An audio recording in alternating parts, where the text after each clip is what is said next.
Halo Sobat Dukcapil, jumpa lagi di Rabi Pindo, rangkuman berita seputar Indonesia. Bersama aku Vian dan aku Alda. Kami berdua akan membawakan berita terhangat dan pastinya menarik untuk teman-teman semua. Nah, Balda, ini kok tiba-tiba ada begini nih, kenapa ya Mbak ya? Itu dalam rangka memperingati ulang tahun Swarga Loka yang kedua, Mas. Wih, selamat ya, udah 2 tahun loh, keren banget. Tapi nanti masih tanggal 27 Oktober ini. Oke, akhir bulan berarti ya. Iya, betul. Boleh lah. Nah, pada segmen program Rabi Pindo kali ini, kami berdua akan merangkum top 5 berita nasional dan seputar Adminduk selama 1 minggu ke belakang yang akan menambah pengetahuan Sobat Dukcapil. Tunggu apa lagi? Yuk langsung ke berita nomor 5. Hampir 80% wilayah Jawa krisis air bersih. Badan Nasional Penanggulangan Bencana atau BNPB melaporkan hampir 80% kabupaten atau kota di seluruh provinsi Jawa saat ini mengalami krisis air bersih. Bahkan, pemerintah setempat mulai mendistribusikan air bersih untuk masyarakat. Kepala Desa Pusat Data Informasi dan Komunikasi Kebencanaan BNPB Abdul Muhari dalam disaster briefing yang dikutip pada Selasa 17 Oktober 2023 mengatakan bahwa memasuki minggu ketiga bulan Oktober, bencana kebakaran hutan dan lahan masih dominan meski saat ini berada di musim kemarau dan juga ada pengaruh dari El Nino. Kemarau saat ini tergolong cukup kering di minggu ketiga tanggal 9 hingga 15 Oktober. Tapi meski intensitas hujan di beberapa provinsi nanti terlihat cukup signifikan dibanding minggu sebelumnya, tapi jumlah kejadian banjir yang dilaporkan ke BNPB menurun pada minggu sebelumnya. Hanya 3 kejadian tapi cukup signifikan. Pulau Sumatera dominan kekeringan dan Jawa juga cukup kering dan terjadi beberapa kebakaran lahan di beberapa wilayah. Serta Sulawesi mengalami banjir. Meskipun Indonesia dominan kering, tapi tetap ada bencana-bencana hidrometeorologi basah baik di Pasamanan, kemudian di Aceh, Sumatera Utara dan Sulawesi secara spasial. Berita nomor 4, 12 KA alami keterlambatan datang di stasiun Gubeng, imbas kereta anjlok.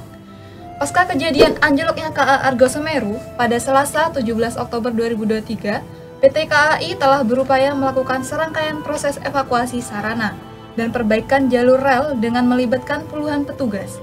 Sebanyak 4 kren, 1 kereta penolong, serta 1 MTT dikerahkan untuk melakukan evakuasi pada rangkaian kereta api tersebut. Dampak insiden tersebut pun masih dirasakan hingga hari ini. Berdasarkan informasi dari Pusat Pengendali Operasional KA, di Daop 8 Surabaya pukul 15.00 WIB, terdapat beberapa KA jarak jauh mengalami keterlambatan kedatangan di stasiun Surabaya Gubeng. KAI juga akan memberikan kompensasi kepada penumpang terdampak kecelakaan ini. Dalam pemberian kompensasi, KAI mengacu pada Peraturan Menteri Perhubungan Nomor PM 63 Tahun 2019 tentang Standar Pelayanan Minimum Angkutan Orang dengan Kereta Api. Manajer Humas KAI Daop 8 Surabaya, Lukman Arif mengatakan bahwa KAI menyampaikan mohon maaf yang sebesar-besarnya atas kejadian yang tidak diinginkan oleh semua pihak tersebut. KAI dengan pihak-pihak terkait terus melakukan upaya normalisasi jalur agar perjalanan kembali lancar. Nah, lanjut ke berita yang ketiga. Belajar dari kesuksesan Australia, Indonesia terus meningkatkan dampak layanan publik berbasis digital. Pembangunan sistem pemerintahan berbasis elektronik atau SPBE di Indonesia untuk mempermudah akses masyarakat pada layanan dasar terus dikembangkan. Pemerintah Indonesia belajar dari Australia yang telah sukses mengembangkan layanan dasar yang berorientasi masyarakat atau yang biasa dikenal dengan citizen-centric, yakni layanan kesejahteraan sosial selama lebih dari 10 tahun melalui strategi digitalisasi. Menteri Pendayagunaan Aparatur Negara dan Reformasi Birokrasi atau yang biasa kita singkat dengan PANRB, Abdullah Anwar Anas menyebut penyediaan layanan masyarakat di Australia memiliki strategi serupa, yakni melakukan pendekatan kesejahteraan masyarakat dengan memanfaatkan digitalisasi secara intens. Hal tersebut dilakukan pemerintah Indonesia, yakni melalui penyediaan layanan SPBE prioritas dengan mengutamakan layanan dasar yang berorientasi masyarakat seperti layanan sosial, kesehatan, dan pendidikan. Anas pada 17 Oktober kemarin mengatakan bahwa pemerintah Indonesia melalui digitalisasi pelayanan publik bertujuan untuk meningkatkan kesejahteraan masyarakat yang diharapkan dapat tercapai serupa dengan kisah sukses yang telah dilakukan oleh pemerintah Australia lewat Australia Digital Service. Australia melalui MyGov dapat membantu mempermudah masyarakat. Tadi serupa juga tengah dikerjakan pemerintah Indonesia melalui Portal Nasional Pelayanan Publik, termasuk di dalamnya Mal Pelayanan Publik atau MPP, dan juga ada MPP digital yang dapat diakses masyarakat dengan memanfaatkan identitas kependudukan digital atau yang biasa kita kenal dengan IKD. Kunjungan kerja Menteri PANRB ke Service Australia membuka kesempatan untuk memahami lebih dalam tentang operasional Service Australia dan memetakan kemungkinan kerjasama di masa depan. Melalui kunjungan ini diharapkan dapat memperluas pandangan tentang berbagai inisiatif dan program yang telah berhasil diluncurkan oleh Service Australia sebagai sumber inspirasi dalam merancang dan mengimplementasikan program-program serupa di Indonesia. Wah, keren banget ya Mbak ya. Iya. Kita sudah punya layanan yang setara dengan negara Australia, negara tetangga kita tuh. Keren banget, semua serba digital nanti. Iya dong, bener banget. Nah, lanjut nih. Lanjut ke berita nomor 2. Kawal penerapan SPBE. Kemendagri siapkan NIK sebagai basis data. Kementerian Dalam Negeri mendukung penuh penerapan sistem pemerintah berbasis elektronik (SPBE).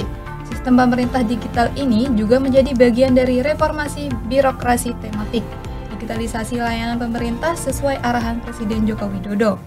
Hal itu disampaikan oleh Dirjen Dukcapil Teguh Setiabudi saat mewakili Menteri Dalam Negeri Tito Karnavian dalam Rekornas Kolaborasi Implementasi SPBE Nasional yang diselenggarakan Kementerian Komunikasi dan Informasi Jakarta Selasa 17 Oktober 2023. Ada dua prioritas utama Kemendagri dalam mengawal SPBE, yakni terkait pemanfaatan database kependudukan Dukcapil dan nomor induk kependudukan sebagai basis data SPBE, tentang NIK sebagai basis data SPBE sesuai dengan amanat UU Adminduk nomor 24 tahun 2013. NIK menjadi kunci akses ke layanan publik selain sebagai basis data perencanaan pembangunan, alokasi anggaran, pembangunan demokrasi, dan penegakan hukum serta pencegahan kriminal.